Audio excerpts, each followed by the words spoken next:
दौलत के पुजारी। इस नंबर 1 लाहौर के सरहदी कस्बे भैनी से तकरीबन 20 मील दूर ऊंचे टिब्बे पर वाक़ उस पुरानी हवेली को पुलिस ने घेरे में ले रखा था। हवेली के चारों तरफ बरगद, पीपल और नारियल के दरख्तों की बहुतायत थी और ये पुरानी हवेली मुकम्मल तौर पर इन दरख्तों में कैमोफ्लेज थी। टिब्बे के चारों तरफ धान की लहलहाती हुई फसलें थी। पूरी फिजा धान की महक से रची हुई थी। एक कच्चा रास्ता हवेली से कस्बे की तरफ चला गया था। इसी जमाने में इस कच्चे रास्ते पर सिर्फ बैलगाड़ियां या हवेली के मालिक, इस इलाके के सबसे बड़े जमींदार चौधरी बरकत अली का यक्का चला करता था। ये कुशादा कच्चा रास्ता सिर्फ हवेली तक आने जाने वालों के लिए मखसूस था। इससे आगे जाने का कोई रास्ता नहीं था। इससे लोग आमतौर पर उस तरफ आते भी नहीं थे। हवेली की अकबी समत में तकरीबन 200 गज के फासले पर वो लकीर थी जो पाकिस्तान को भारत से अलग करती थी। सरहद की निशानदेही के लिए थोड़े थोड़े फासले पर छोटी छोटी बुर्जियां बनी हुई थी। इन बुर्जियों के साथ साथ सरहद के दोनों तरफ कच्चे रास्ते थे। सरहद के मुतवाज़ी रास्ते सिर्फ इतने चौड़े थे कि इन पर सिर्फ जीप ही चल सकती थी। भारत और पाकिस्तान के रेंजर्स के जवान इन जीपों पर सरहद के साथ साथ गश्त करते रहते थे। सरहद की दूसरी तरफ तकरीबन 1 मील के फासले पर सिखों का एक छोटा सा गांव था और शुनीद ये थी कि सरहद पर रेंजर्स के गश्त के बावजूद दोनों तरफ के सरहदी देहातों के लोग एक दूसरे के यहाँ आते जाते थे। सन 1947 में जब पाकिस्तान मार्जी वजूद में आया था तो सरहद के उस तरफ आबाद सिखों ने हिंदुस्तान के मुख्तलिफ इलाकों से हिजरत करके आने वाले मुसलमानों को काफिलों को खूब जी भर के लूटा था। मुसलमानों पर इतना जुल्म शायद हिंदुओं ने भी ना किया हो जितना इन सिखों ने किया था। ये लोग न सिर्फ मुसलमानों के काफिलों को लूट लेते बल्कि कत्ल व गारतगरी की ऐसी ऐसी दास्तानें रकम हुई जिन्हें आज भी पढ़कर रोंगटे खड़े हो जाते हैं। बूढ़ों, बच्चों और जवानों को इस तरह बेदर्दी से मौत के घाट उतार दिया जाता कि वहाँ के खेत इनके खून से सैराब हो जाते। मासूम और शीरख्वार बच्चों की माँ को छातियों से छीनकर इन्हें टांगों से पकड़कर इस तरह चीर दिया जाता जैसे कोई नाराज बच्चा गुड़िया को तोड़कर फेंक देता है। जवान और हसीन लड़कियों को इनके माँ बाप और भाइयों के सामने नंगा करके इन्हें बेआबरू किया गया। गैंग रेप के ऐसे ऐसे मनाजिर देखने में आए कि रूह तक कांप उठी। मासूम जवानियों की चीखों से आसमान कांप उठा था, जमीन थर्रा गई थी, मगर इन दरिंदा सिर्फ सिखों पर इनकी चीखों पुकार का कोई असर नहीं हुआ था। मासूम और बेगुनाह जवान लड़कियों को बेआबरू करके बेदर्दी से मौत के घाट उतार दिया जाता। उनकी लाशें खेतों में तड़पती रहती और उनके जख्मों से बहने वाला खून खेतों की जमीन को सैराब करता रहता। हिंदुस्तान से हिजरत करके आने वाले निहत्ते और बेसरो समा मुसलमानों पर जुल्म सितम के पहाड़ तोड़ने वाले वही सिख आज मुसलमानों की दोस्ती का दम भर रहे थे। सरहद पर रेंजर्स के गश्त के बावजूद दोनों तरफ स्मगलिंग का सिलसिला जारी था। भारत को अनाज की कमी का मसला था। पाकिस्तान के सरहदी इलाकों में रहने वाले बेज़मीर लोग दौलत के लालच में पाकिस्तान से बड़ी मिकदार में अनाज, घी, तेल और खुर्द-ओ-नोश की अशिया भारत को स्मगल कर रहे थे। चौधरी बरकत अली इस इलाके का नामी ग्रामी जमींदार था। कई मरबा अराजी थी जो हिंदुस्तान की सरहद पर फैली हुई थी। सुबह वो सफेद घोड़ी पर बैठकर अपनी जमीनों के मुआयने को निकलता तो वापसी पर शाम हो जाती। चौधरी बरकत अली जितना जालिम व संगदिल जमींदार था, इतना ही वो एक नेक और हमदर्द इंसान भी था। इसके मज़ारे इसके सामने आते हुए थर थर कांपते थे तो इससे खुश भी थे, क्योंकि जरूरत के वक्त यही जालिम और जाबिर जमींदार इनके लिए रहमत का फरिश्ता बन जाता था। चौधरी बरकत अली की एक हवेली भैनी गाँव में भी थी, लेकिन वो ज़्यादातर टिब्बे वाली इस हवेली में रहा करता था। इसका सबसे बड़ा बेटा इन दिनों तालीम के सिलसिले में वलायत गया हुआ था। एक बेटी थी जो शहर से मैट्रिक करने के बाद कॉलेज में दाखिला लेकर वही हॉस्टल में रह रही थी। गांव से पक्की सड़क तक कई मील का रास्ता कच्चा था जिस पर सिर्फ बैलगाड़ियां और ट्रैक्टर ट्रालियां ही चलती थी। उस जमाने में बहुत कम जमींदारों के पास मोटरें थी, अलबत्ता यक्के सबके पास से जो खूब सजे सजाए होते थे। गांव से शादीपुर तक के कच्चे रास्ते पर सफर करने के दौरान इतनी मिट्टी उड़ती कि मंजिल पर पहुंचकर सफर करने वाला अपने आप को पहचानने से इनकार कर देता। इलाके में चौधरी बरकत अली के कुछ दोस्त थे तो दुश्मनों की तादाद भी कम नहीं थी। भैनी के एक ही जमींदार से जमीन के एक टुकड़े पर इसके मुकदमेबाजी चल रही थी। वो दोनों जमीन की कीमत से कई गुना ज्यादा मुकदमे पर खर्च कर चुके थे, लेकिन कोई भी इससे दस्तबरदार होने को तैयार नहीं था। दूसरे जमींदार सिराज की हवेली भी भैनी गाँव में ही थी। चौधरी बरकत अली गाँव की हवेली छोड़कर टिब्बे वाली हवेली में सिर्फ इसलिए रह रहा था कि चौधरी सिराज से आमना सामना ना हो, लेकिन बाज़ लोगों का ख्याल था कि चौधरी बरकत अली अनाज की स्मगलिंग में मुलविस था। वो इसलिए टिब्बे वाली हवेली में रह रहा था क्योंकि वहाँ से सरहद बिल्कुल सामने थी और इधर का माल आसानी से उधर पहुँचाया जा सकता था। यह आज से 15 साल पहले की बात थी। चौधरी बरकत अली की बेटी भी सर्दियों की 10 दिन की छुट्टियों में गाँव आई थी। फैसलाबाद से चौधरी बरकत अली का एक दोस्त रशीद भी अपनी फैमिली के साथ हवेली का मेहमान बना हुआ था। रशीद का फैसलाबाद में साबुन का कारखाना था। इसके 4 बच्चे थे। सबसे बड़ी बेटी जिसकी उम्र 22-23 साल रही होगी, इससे छोटा लड़का था और फिर 2 लड़कियां थी। रशीद अपनी बेटी के रिश्ते के लिए चौधरी बरकत अली के बेटे के चक्कर में था जो आला तालीम के लिए बाहर गया हुआ था। वो दिसंबर की एक ठिठुरती हुई रात थी। आसमान बादलों से ढका हुआ था। किसी भी वक्त बारिश शुरू हो सकती थी। ठंडी हवा के झोंकों से सर्दी पहले ही बढ़ गई थी और बारिश के बाद तो सर्दी के मजीद बढ़ जाने का इम्कान था। रात के 10 बज रहे थे। खाना खाने के बाद चौधरी बरकत अली, इसकी बीवी और रशीद और इसकी बीवी कमरे में बैठे अपने बच्चों के रिश्ते के बारे में बातें कर रहे थे। रशीद का बेटा अपने कमरे में सो चुका था अलबत्ता चौधरी की बेटी और रशीद की बेटियां एक ही कमरे में लिहाफों में धूप की बातें कर रही थी। जब पुराने दोस्त मुद्दत बाद मिलते हैं तो आमतौर पर रातें गपशप में जाकर गुजारी जाती हैं। यही सूरत हाल कुछ इस हवेली में थी। बात से बात निकल रही थी, कहके लग रहे थे, पुरानी यादें ताज़ा हो रही थी। वक्त गुजरने का किसी को भी एहसास नहीं रहा था। रात आधी से ज़्यादा गुजर चुकी थी। हवेली के बाहर भी नौकरों के लिए 2 कच्चे मकान थे। बाज़ नौकर हवेली के अंदर भी रहते थे जो सो चुके थे। गालिबन 2 बजे का वक्त था। दफतन हवेली के बाहर शोर की आवाज़ सुनाई दी। औरतों और बच्चों की चीखें आसमान को छू रही थी। इनमें मर्दों की चीखें भी शामिल थी।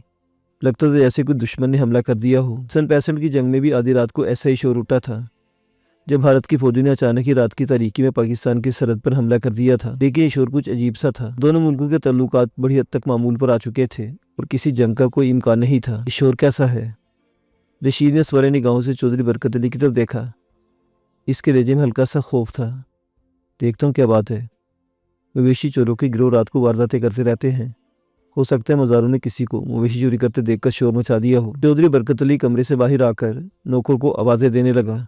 नूरे, ओए नूरे, कहाँ हो तुम? बाहर शोर कैसा है? चौधरी जी, डाकू ने हमला कर दिया हवेली पर। नूरे हवेली के कोने से दौड़ता हुआ आगे आया। इससे पहले कि चौधरी बरकत अली कुछ कहता, 2-3 आदमी हवेली की दीवार फांद कर अंदर आ गए। इनके चेहरों पर ढाटे बंधे हुए थे। हाथों में ऑटोमेटिक राइफलें थी। दीवारों से कूदते ही उन्होंने अंधाधुंध फायरिंग शुरू कर दी। पहली गोली नूरे को लगी जो चीखता हुआ ढेर हो गया। चौधरी बरकत अली ने भागकर कमरे में घुसने की कोशिश की, मगर 2 गोलियों ने इसे भी दरवाजे के बाहर ही ढेर कर दिया। रशीद, इसकी बीवी और चौधरी की बीवी शोर मचाने लगे। दूसरे कमरे से लड़कियों की चीखने की आवाज़ें भी सुनाई दे रही थी और फिर फजा गोलियों की तरतराहट से गूंजने लगी। हमलावर कमरों में घुस घुस कर इंसानों को मौत के घाट उतार रहे थे। वो तकरीबन आधे घंटे तक गोलियां बरसाते रहे। शैतान रक्स करता रहा और इंसान खाको खून में लौटते रहे। हमलावरों में से 2-3 आदमियों ने हवेली में मुख्तलिफ जगहों पर आग लगा दी। आग फौरन ही फैलने लगी। हमलावर कुछ देर तक शैतानी अंदाज में कहके लगाते रहे, फिर फाटक खोलकर बाहर निकल गए। एक नकाबपोश ने लकड़ी के गेट के पास भी जलती मशल फेंक दी। इन नकाबपोशों की तादाद 8 थी। वो दौड़ते हुए टिब्बे की दूसरी तरफ चले गए जहाँ इनके घोड़े खड़े थे। एक आदमी घोड़ों के पास ही मौजूद था। वो सब घोड़ों पर बैठकर फरार हो गए। 19 मील दूर भैनी के लोग फायरिंग और शोर की आवाज़ें सुनकर घरों से बाहर आ गए। हवेली से आग के शोले उठते देखकर इन्हें समझने में देर नहीं लगी कि चौधरी बरकत अली की हवेली पर हमला हुआ है। हमलावरों की चौधरियों की पार्टी से कोई दुश्मनी भी हो सकती थी और डाकुओं का कोई गिरोह भी। कुछ लोग बंदूकें, लाठियां और कुल्हाड़ियां उठाकर हवेली की तरफ दौड़ पड़े। हवेली तक पहुंचने में चंद मिनट लग गए। हवेली के बाहर वाले मकानों में रहने वाले मज़ारे इधर उधर भागते हुए शोर मचा रहे थे। गांव से आने वाले लोग भी हवेली से दूर ही रुक गए। हवेली में लगी हुई आग ने आगे बढ़ने से रोक दिया था। आग बुझाने का कोई इंतज़ाम नहीं था। बाल्टियों से पानी डालकर ही आग नहीं बुझाई जा सकती थी। लेकिन फिर अचानक बारिश शुरू हो गई। पहले मोटी मोटी बूंदें गिरना शुरू हुई और फिर मूसलाधार बारिश शुरू हो गई। गांव से आए हुए लोग बरगद और पीपल के दरख्तों के नीचे खड़े होकर बेबस नज़रों से जलती हुई हवेली को देख रहे थे। शोले आसमान से बातें कर रहे थे, लेकिन 10-15 मिनट बाद शोलों की बुलंदी कम होने लगी। तेज़ और मूसलाधार बारिश हवेली की आग बुझाने में मददगार साबित हुई थी। तकरीबन 2 घंटों की मुसलसल बारिश से हवेली की आग बुझ गई। अलबत्ता कहीं कहीं से धुआं अब भी उठ रहा था। गांव से आए हुए लोग अब भी हवेली से दूर दरख्तों के नीचे खड़े थे। हवेली की तरफ से तकरीबन ढलान पर पानी सैलाब की तरह बह रहा था। बारिश तकरीबन आधा घंटा और इसी शद्दोमत के साथ जारी रही और फिर इसका जोर टूटने लगा। गाँव वालों ने ये देखा कि बारिश के दौरान या इससे पहले कोई जीरू हवेली से बाहर नहीं आया था। अब जबकि बारिश का जोर टूट चुका था, चंद आदमी दरख्तों के नीचे से निकलकर टॉर्चों की रोशनी में हवेली की तरफ बढ़ने लगे। टॉर्चों की रोशनी में उन्होंने जली हुई हवेली में जो कुछ देखा उन्हें हवास बाख्ता कर देने के लिए काफ़ी था। हवेली के सेंध और मुख्तलिफ कमरों में 12 इंसानों की लाशें पड़ी हुई थी। बाज़ लाशें आग में जलकर राख हो चुकी थीं और बाज़ जली थी। गोह जलने की बू चारों तरफ फैली हुई थी। हवेली के दरवाजे और खिड़कियाँ मुकम्मल तौर पर जल चुकी थीं। अगर बारिश न होती तो हवेली मुकम्मल तौर पर जलकर राख हो चुकी होती। वो लोग दौड़ते और चीखते हुए हवेली से बाहर आ गए और चीख चीख कर दरख्तों के नीचे खड़े लोगों को बताने लगे कि उन्होंने हवेली में क्या देखा है। हवेली के बाहर रहने वाले मकानों में रहने वाले चंद मज़ारे भी दरख्तों के नीचे जमा थे और वो रो रो कर बता रहे थे कि 8-10 निकाबपोश ने अचानक ही हवेली पर हमला कर दिया था और फिर वो घोड़ों पर बैठकर फरार हो गए। कुछ लोग गाँव की तरफ वापस दौड़े। थाना तो बहुत दूर था, अलबत्ता गाँव में एक छोटी सी पुलिस चौकी मौजूद थी जिसका अमला एक ASI, एक हेड कांस्टेबल और निस्फ दर्जन कांस्टेबलों पर मुश्तमिल था। लेकिन जब वो लोग पुलिस चौकी पहुंचे तो पता चला कि ASI घर पर ख्वाब खरगोश के मज़े ले रहा था। हेड कांस्टेबल भी चौकी से मुल्क कमरे में सो रहा था और ड्यूटी पर मौजूद वो कांस्टेबल कुर्सी पर बैठे ऊँग रहे थे।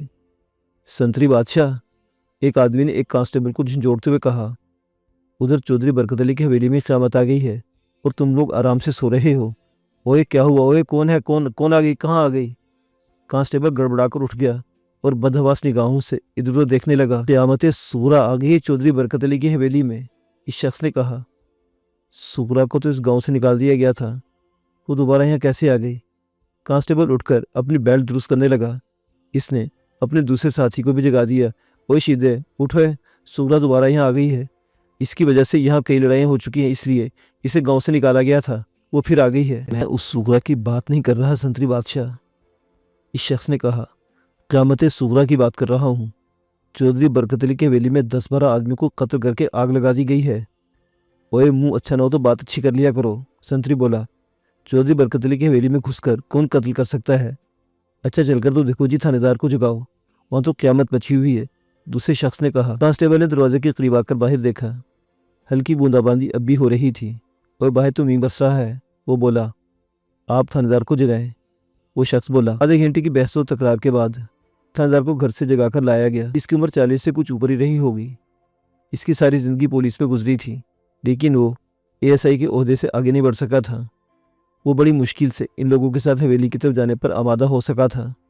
4 कांस्टेबल और एक एएसआई चौधरी बरकत अली की जली हुई हवेली में दाखिल हुए तो टॉर्चों की रोशनी में सूरत-ए-हाल का जायजा लेते ही इनके रोंगटे खड़े हो गए। थाने से इंस्पेक्टर को बुलाना पड़ेगा और इंस्पेक्टर साहिब को सुबह से पहले नहीं बुलाया जा सकता।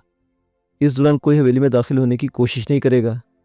एएसआई ने 2 कांस्टेबलों को वहीं छोड़ दिया और हवेली के बाहर वाले मकानों में रहने वाले 3-4 मज़ारों को पकड़कर ले आया। इंस्पेक्टर सुबह से पहले नहीं आएगा। इस दौरान भैनी और आसपास की छोटी छोटी बस्तियों के लोग भी वहाँ जमा हो चुके थे। जली और नीमजली लाशें उठवा दी गई।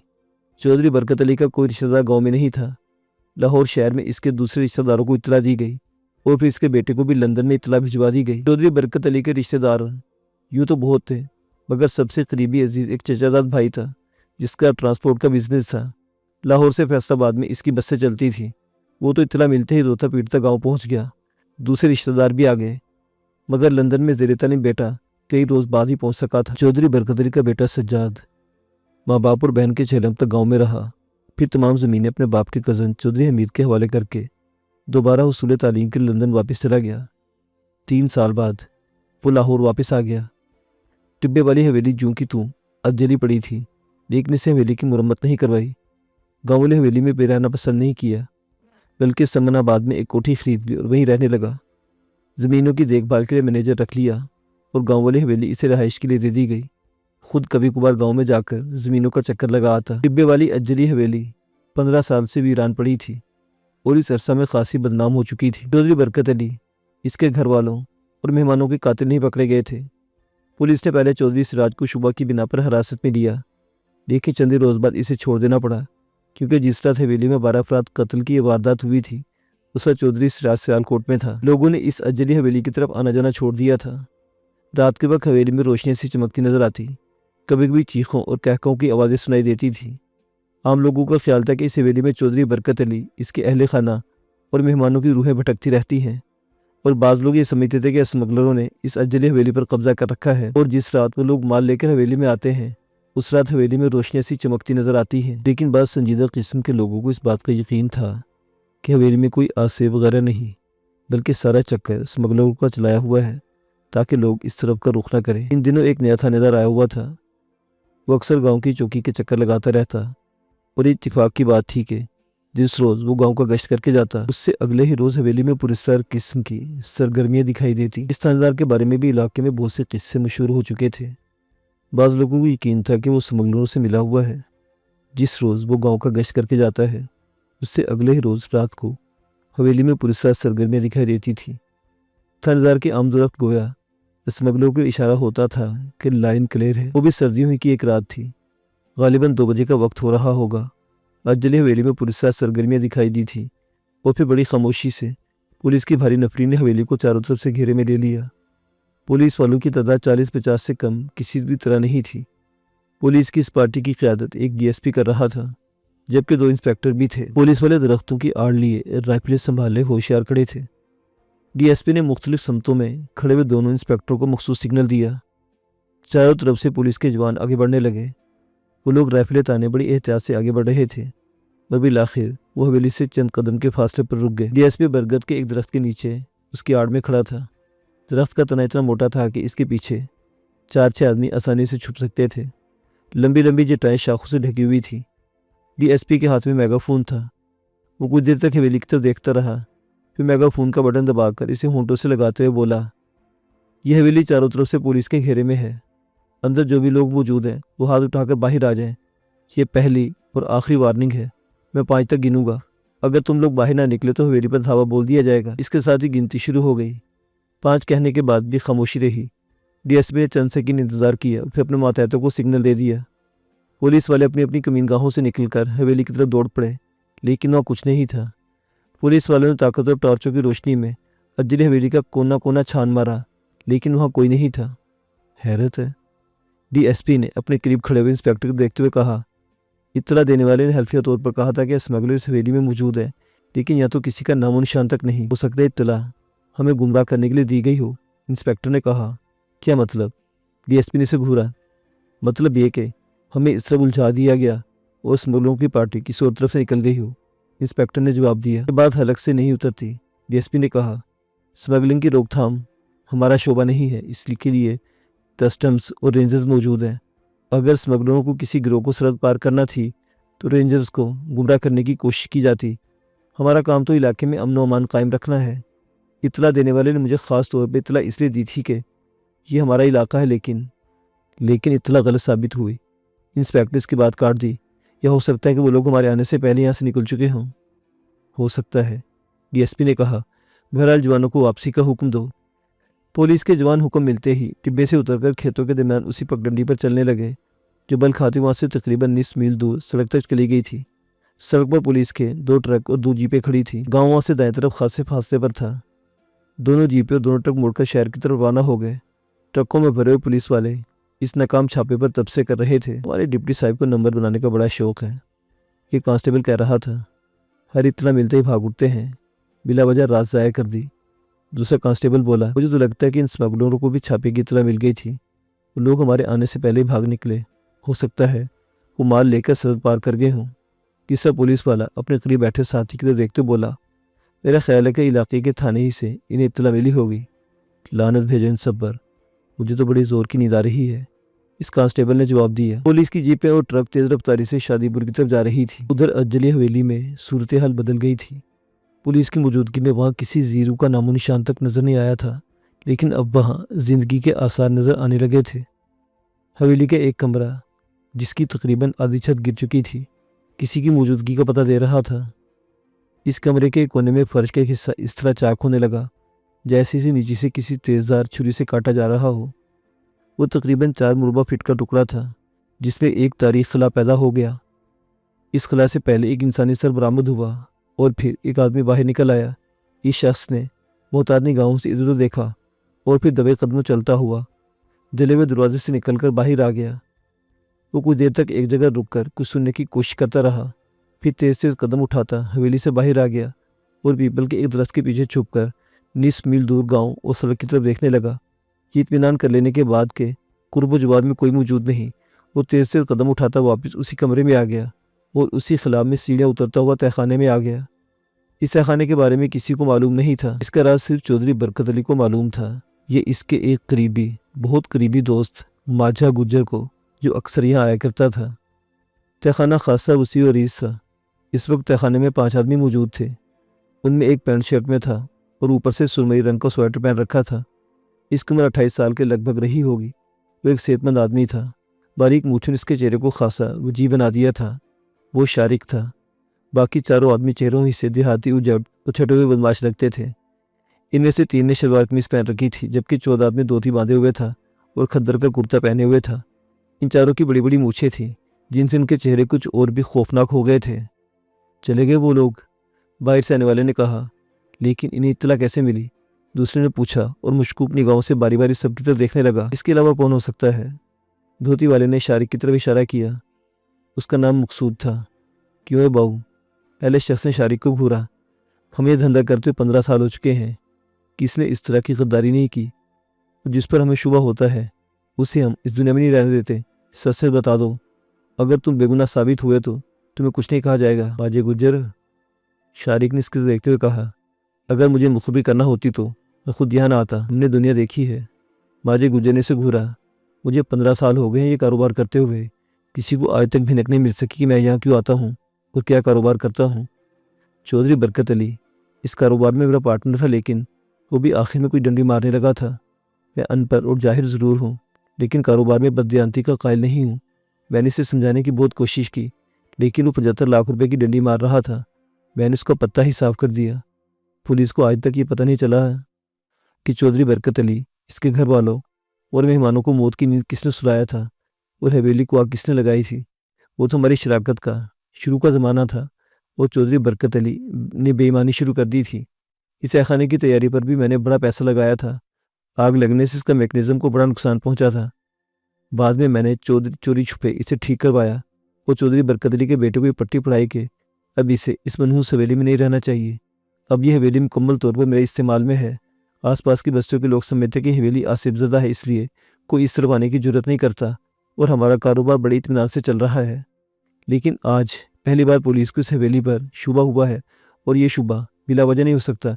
यकीनन इसकी मुखबरी की गई है और मेरे साथियों को भी यही ख्याल है कि मुखबरी करने वाला तुम्हारे सिवा और कोई नहीं हो सकता। देखो माजे गुजर, शारिक ने कहा, तुम अच्छी तरह जानते हो कि इस बिज़नेस में मेरा भी करोड़ों रुपए का सरमाया लगा हुआ है। मैं पुलिस को मुखबरी करके अपने पैरों पर कुल्हाड़ी नहीं मार सकता। माल कहाँ है? माजी ने से घूरा। तुम तो माल लेकर ही आने वाले थे, लेकिन तुम खाली हाथ आए और तुम्हारे पीछे ही पुलिस भी पहुंच गई। तुम जानते हो कि मैंने एहतियात का दामन कभी नहीं हाथ से छोड़ा। शारिक ने कहा, तुमने मुझे माल लेकर यहाँ पहुँचने के लिए कहा था। ये कोई धोखा भी हो सकता है, इसलिए माल मैंने यहाँ से 2 फुरलांग दूर पुराने कुएं के पास छुपा दिया था और खाली हाथ यहाँ इसलिए आया था कि पहले इत्मीनान कर लूँ कि मेरे साथ धोखा तो नहीं हो रहा। मैंने तुम्हें यहाँ बुलाकर गलती की थी शारिक बाबू, माजे गुजर ने कहा, और इसी गलती की वजह से ये हवेली पुलिस की नज़रों में आ गई। लेकिन तुम अब यहाँ से ज़िंदा वापस नहीं जा सकोगे। तुम्हारी लाश इसी तहखाने में गड़ा खोद कर दबा दी जाएगी और किसी को क़यामत तक पता नहीं चल सकेगा कि तुम कहाँ गायब हो गए। माजे गुजर, तुम मेरी बात का यकीन क्यों नहीं करते? शारिक ने कहा और अचानक ही दाईं तरफ खड़े आदमी पर झपटा। दूसरी लम्हा इस आदमी के हाथों में पकड़ी कलाशनकोव शारिक के हाथों में थी। खबरदार कोई अपनी जगह से हरकत न करे। वो घुर्राया। तुम्हारा ख्याल दुरुस्त है कि पुलिस को मुखबिर मैंने ही की थी, लेकिन मुझे इस तहखाने का पता नहीं था। अगर मालूम होता तो तुम सब लोग इस वक्त आहनी सलाखों के पीछे बंद होते। और मकसूद, ताज पकड़ो इसको। माजा गुज्जर चीखा। इन लोगों ने अपने हाथों में पकड़ी कलाशनकोव राइफलें सीधी करने की कोशिश की, लेकिन शारिक ने बड़ी फुर्ती का मुजाहरा करते हुए इनके पैरों की गिर बस्ट मार दिया। तहखाना गोलियों की आवाज़ से गूंज उठा। ये गोलियां तुम्हारे जिस्म भी छलनी कर सकती हैं। अपनी राइफलें फेंक दो। शारिक घुर्राया। उन्होंने राइफलें फेंक दी। तुम हमारे हाथों से बच नहीं सकोगे बाबू शारिक, माजा गुज्जर ने खूंखार निगाहों से इसके देखते हुए कहा। इस वक्त तुम लोग तो मेरे रहमो करम पर हो, शारिक ने मुस्कुराते हुए कहा, लेकिन मैं इस वक्त तुम लोगों को नहीं मारूंगा। जिंदा छोड़कर जा रहा हूँ ताकि फिर कभी खुले मैदान में तुमसे मुकाबला हो सके। तुम में से कोई अपनी जगह से हिलने की कोशिश न करे। शारिक उल्टे कदमों तहखाने की सीढ़ियाँ चढ़ने लगा। इसकी राइफल का रुख इन्हीं की तरफ था। आखिरी सीढ़ी पर पहुंचकर इसने कमरे में छलांग लगा दी और दरवाजे की तरफ दौड़ा। इसके साथ ही सीढ़ियों पर दौड़ते कदमों की आवाज़ें सुनाई दी। शारिक जले हुए दरवाजे से निकलकर हवेली की टूटी हुई दीवार की तरफ दौड़ा। हवेली की वो दीवार जब तामीर की गई थी तो इसकी बुलंदी 10 फीट के लगभग थी, लेकिन 15 साल की मुद्दत में कई जगहों से दीवार की बुलंदी सिर्फ 4 फीट रह गई थी। लोग दीवारों की ईंटें उखाड़ कर ले गए थे। शारिक दौड़ता हुआ दीवार पर चढ़ गया। दूसरी तरफ कूदना ही चाहता था कि पीछे से एक चीखती आवाज़ सुनाई दी। वो रहा इस तरफ, गोली मार दो इसे। इसके साथ ही फजा कलाशनकोव की आवाज़ से गूंज उठी। कई गोलियां शारिक के करीब से गुजर गई। एक गोली इसके हाथ में पकड़ी राइफल पर भी लगी थी। इसके हाथ को एक जोरदार झटका लगा और राइफल छूट गई। राइफल दीवार के अंदर की तरफ गिरी थी और शारिक दूसरी तरफ छलांग लगा चुका था। वापस जाकर राइफल उठाने का मौका नहीं था। इसे संभल कर दरख्तों की तरफ दौड़ लगा दी। इसके अकब में फायरिंग की आवाज़ें गूंज रही थी, मगर दरख्तों की वजह से वो गोलियों से बचता हुआ दौड़ता रहा। टिब्बे से उतरकर वो खेतों की पगडंडी पर दौड़ने लगा। टिब्बे पर दरख्तों में शोर सुनाई दे रहा था। शारिक ने पीछे मुड़कर देखने की कोशिश नहीं की। वो बेतहाशा दौड़ता रहा। फजा एक बार भी फायरिंग की आवाज़ से गूंज उठी, लेकिन शारिक फायरिंग की रेंज से बहुत दूर निकल चुका था। वो दौड़ता हुआ निस मील तक कच्ची सड़क पर पहुंच गया। इसने मुड़कर देखा। तारीकी में बहुत दूर 2 साए दौड़ते हुए नजर आ रहे थे। शारिक अगर सड़क के साथ साथ दौड़ता रहता तो शादीपुर पहुंच सकता था, लेकिन उस तरफ जाने से तारीकी में होने के बावजूद वो नज़रों में आ जाएगा। इसने अपने लिए खेतों का रास्ता मुंतखब किया। धान की जवान फसलों में वो अपने आप को मौत के इन फरिश्तों की निगाह से पोशीदा रख सकता था। अगर वो इसी तरह खेतों में दौड़ता रहे तो लखू डहर से ज़रा आगे महमूद बूटी के करीब शादीपुर वाली सड़क की लिंक रावी रोड पर निकल सकता था। वो बेतहाशा दौड़ता रहा। इसका सांस बुरी तरह फूल चुका था। कदम लड़खड़ा रहे थे लेकिन वो रुकना नहीं चाहता था। रुकने का मतलब अजियतनाक मौत के सिवा कुछ ना होता। वो कई मील तक दौड़ता रहा और बिलाखिर एक नहर ने इसका रास्ता रोक लिया। नहर तकरीबन 10 फीट चौड़ी थी और पानी खासा गहरा था। वो नहर के किनारे पर रुककर हाँफते हुए दाएं बाएं देखने लगा। दोनों तरफ दूर दूर तक नहर पर कोई पुल नजर नहीं आ रहा था। इसने पीछे मुड़कर देखा। बहुत दूर तारीकी में 2 साए दौड़ते हुए नजर आ रहे थे। शारिक अपने तनफ्फुस पर किसी तक काबू पा चुका था। वो छलांग लगाकर 10 फीट चौड़ी नहर को अबूर नहीं कर सकता था। मौत के फरिश्ते सर पर पहुंच रहे थे। इसके सामने सिर्फ एक ही रास्ता था। वो नहर में उतर गया। वैसे भी सर्दी अच्छी खासी थी और नहर का पानी बर्फ की तरह ठंडा था। वो कांप कर रह गया, लेकिन इन मौत के फरिश्तों के मुकाबले में ये ठंडा पानी काबिल बर्दाश्त था। पानी इसके सीने तक था। वो आहिस्ता आहिस्ता दूसरे किनारे की तरफ बढ़ता रहा। पानी का बहाव इसे आगे धकेल रहा था। वो पाँव जमाने की कोशिश करता दूसरे किनारे की तरफ बढ़ता रहा। दूसरा किनारा इससे सिर्फ 3 फीट के फासले पर रह गया था। फिर दफातन इसका दिल उछलकर हलक में आ गया। मौत के दोनों फरिश्ते करीब पहुंच रहे थे। शारिक तेजी से आगे बढ़ने लगा। नहर के दूसरे किनारे पर झाड़ियाँ थीं। वो झाड़ियों को पकड़कर बाहर निकलना चाहता था, लेकिन दफातन इसे ख्याल आया कि वो पानी से बाहर निकलकर जैसे ही किनारे पर पहुंचेगा, मौत के फरिश्ते से गोलियों से छलनी कर देंगे। वो इधर उधर देखने लगा। दाएं तरफ नहर में एक कटाव सा नजर आया। वो किनारे की झाड़ियों को थामता हुआ इस कटाव की तरफ बढ़ने लगा। ये कटाव तकरीबन 6 फीट खुशकी की तरफ निकला हुआ था। इसके दोनों किनारों पर सरकंडे की गुंजान झाड़ियाँ थीं। वो झाड़ें इस तरफ अंदर की तरफ झुकी हुई थी कि खाड़ी तकरीबन छुप कर रह गई थी। शारिक ने एक बार फिर पीछे मुड़कर देखा। दूसरी तरफ नहर के किनारे के ढलान न होने की वजह से वो दोनों गर्ची से नजर नहीं आ रहे थे, लेकिन दौड़ते हुए कदमों की आवाज़ साफ सुनाई दे रही थी। शारिक खाड़ी में घुस गया। यह पानी इसकी गर्दन तक था, लेकिन वो खाड़ी के अंदर बिल्कुल किनारे से लगकर झाड़ियों में इस तरह छुप गया था कि बज़ाहिर इसे देखा नहीं जा सकता था, लेकिन वो झाड़ियों से बाहर देख सकता था। कुछ ही देर बाद इसे दूसरे किनारे पर 2 साए नजर आए। इन दोनों के पास राइफलें थीं और वो बुरी तरह हाँप रहे थे। यहाँ तक तो मैंने इसे देखा था, लेकिन आगे कहाँ जा सकता है वो? एक आवाज़ सुनाई दी। हो सकता है वो नहर पार करके दूसरी तरफ चला गया हो। लक्कू डर ज़्यादा दूर नहीं। अगर वहाँ तक पहुँच गया तो फिर इसे पकड़ना मुश्किल हो जाएगा। दूसरे ने कहा। तो फिर नहर पार करके दूसरी तरफ चलें। पहली आवाज़ ने कहा। यही करना पड़ेगा। तुम माजी गुज्जर को अच्छी तरह जानते हो। अगर शारिक बाहु बचकर निकल गया तो वो हमें जिंदा नहीं छोड़ेगा। तो फिर चलो उतरो नहर में। सोच क्या रहे हो? पहली आवाज़ ने कहा। शारिक पानी में खड़ा झाड़ियों से इन दोनों की तरफ देख रहा था। वो दोनों नहर में उतर गए। उनने अपनी राइफलें सर से ऊपर उठा रखी थी। कुछ ही देर में दूसरे किनारे पर आ गए। यहाँ तो ऐसे कोई आसार नजर नहीं आते जिनसे अंदाज़ा हो गए इस जगह नहर से बाहर निकला होगा। एक आदमी ने कहा। मेरा मतलब है उस जगह से नहर से बाहर निकला होता तो किनारे पर पानी वगैरह जरूर फैला होता। मुमकिन है वो कुछ आगे जाकर नहर से निकला हो। दूसरे ने कहा। शारिक सांस रोके पानी में डूबता रहा। वो अच्छी तरह जानता था कि अगर इसने तेज सांस ली या ज़रा सी भी हरकत की तो झाड़ियों की सरसराहट से वो दोनों इसके तो मुतवज्जो हो जाएंगे और फिर इसकी मौत की कोई ज़मानत नहीं दी जा सकेगी। मेरा ख्याल है वो लक्खू डहर की तरफ ही गया होगा। इनमें से एक ने कहा। तो फिर जल्दी करो। दूसरे ने जवाब दिया। हमें हर सूरत में इसी आबादी तक पहुंचने से पहले रोकना है। शारिक खामोशी से इनकी बातें सुनता रहा। इसके दिल की धड़कन तेज हो गई थी। मौत इसके सर पर खड़ी थी। इसकी ज़रा सी बेहतियाती इसकी ज़िंदगी का चिराग गुल कर सकती थी। ठंडे पानी में खड़े रहने से इसका जिस्म सुन्न हो रहा था, लेकिन मौत के खौफ से अपने जिस्म से किसी हिस्से को हरकत नहीं दे सकता था। वो दोनों नहर के किनारे पर चलने लगे। इनके जूतों में पानी भरा हुआ था और चलने से इनके जूतों से शराब शराब की आवाज़ सुनाई दे रही थी। वो आवाज़ें बतदरीज मादूम होती चली गई। तकरीबन 10 मिनट बाद शारिक बड़ी एहतियात से झाड़ियों की दूर हटाता हुआ खाड़ी से बाहर निकल आया। इसके लिबास से पानी धारों की सूरत में नुचड़ रहा था। इसने खड़े होने की कोशिश नहीं की थी। बैठे बैठे गर्दन घुमाकर बाईं तरफ देखने लगा। बहुत दूर लक्खू डहर कस्बे की टिमटिमाती रोशनी नजर आ रही थी। इसने बैठे बैठे जूते उतार दिए और इन्हें औंधा करके रख दिया ताकि इनमें भरा हुआ पानी नुचड़ जाए। वो इतनी देर तक ठंडे पानी में खड़ा रहा था, अब सर्दी से बुरी तरह कांप रहा था।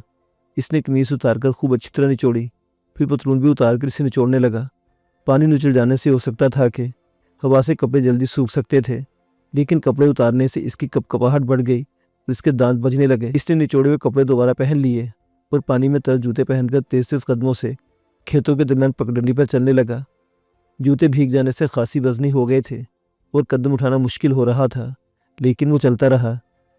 चलने से खून की गर्दिश भी तेज होने लगी और वो अपने आप में कुछ हरारत महसूस करने लगा। तकरीबन 1 घंटे बाद वो पक्की सड़क पर पहुंच गया। सड़क सुनसान और तारीक थी। बाईं तरफ सड़क शादीपुर से होती हुई दारोगा वाला के मकाम पर जिस रोड से जा मिलती थी, वो दाईं तरफ तवील फासला तय करके दरिया रावी के पुल तक चली गई थी। शारिक सड़क पर आने से पहले खेतों में टाली के एक दरख्त की आड़ में खड़े होकर बाईं तरफ देखने लगा। बाईं तरफ थोड़े ही फासले पर महमूद बूटी की आबादी थी। शारिक एक बार फिर दाएं बाएं देखने लगा। शादीपुर की तरफ जाना खतरे से खाली नहीं था। वो दोनों आदमी लक्कू ढार की तरफ गए थे। उस तरफ इनसे सामना होने का अंदेशा था। दाएं तरफ रावी के पुल के करीब सब्जी मंडी थी। अगर इसे वहां तक पहुंचने का मौका मिल जाए तो वहां से कोई सवारी हासिल करके किसी भी तरफ जा सकता था, लेकिन सब्जी मंडी वहां से कई मील दूर थी और इससे एक कदम चलने की सकत नहीं रही थी। वो पहले ही कई मील का फासला तय करके आया था। इसके जूते और कपड़े कीचड़ में लथपथ थे। वो कुछ देर टाली के दरख्त की आड़ में खड़ा रहा और सड़क पर आने के बजाय खेतों ही में दाईं तरफ चलने लगा।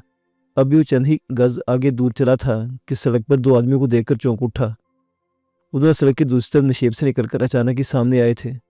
तारीकी होने के बावजूद इन दोनों के हाथों में क्लाशनकोफ राइफलें नजर आ रही थी। शारिक को समझने में देर नहीं लगी कि ये वही दोनों थे। शारिक एकदम पौधों में दुबक गया। इससे चंद गज आगे किसी गांव की तरफ आने वाला कच्चा रास्ता था जो पक्की सड़क से जा मिलता था। वो दोनों इसी रास्ते पर आकर रुक गए। मस्जिद सामीन और नाजरीन, दास्तान अभी जारी है।